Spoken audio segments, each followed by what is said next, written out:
50 का नोट।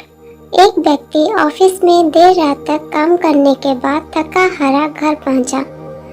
दरवाजा खोलते ही उसने देखा कि उसका 5 वर्षीय बेटा सोने के बजाय उसका इंतजार कर रहा है। अंदर घुसते ही बेटे ने पूछा, पापा क्या मैं आपसे एक क्वेश्चन पूछ सकता हूँ? हाँ हाँ पूछो, क्या पूछना है? पिता ने कहा। बेटा, पापा आप 1 घंटे में कितना काम लेते हैं? इससे तुम्हारा क्या लेना देना?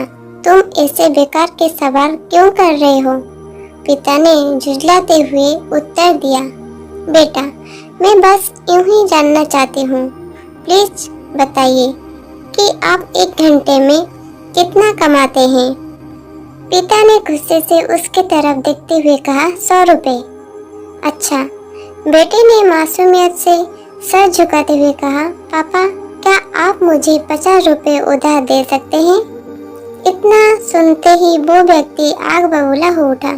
तो तुम इसलिए ये फालतू का सवाल कर रहे थे ताकि मुझसे पैसे लेकर तुम कोई बेकार का खिलौना या ऊट पटांग चीज खरीद सको?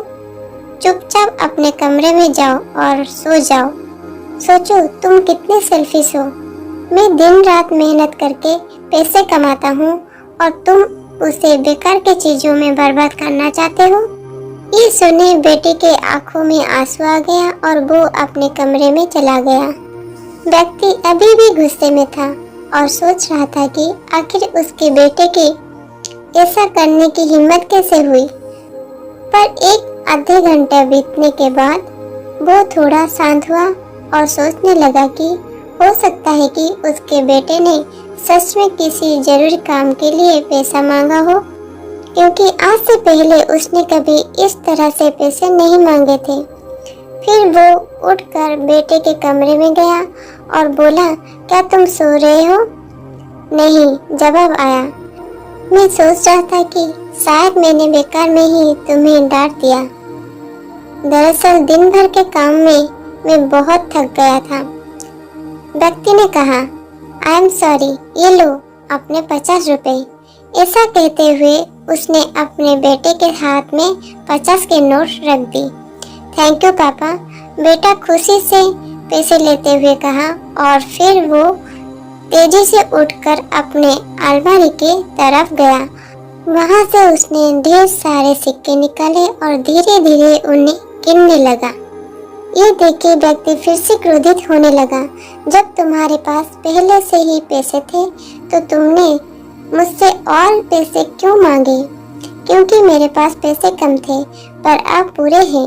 बेटे ने कहा, पापा अब मेरे पास 100 रुपए हैं। क्या मैं आपका 1 घंटा खरीद सकता हूँ? प्लीज आप ये पैसे ले जाइए और कल घर जल्दी आ जाइए।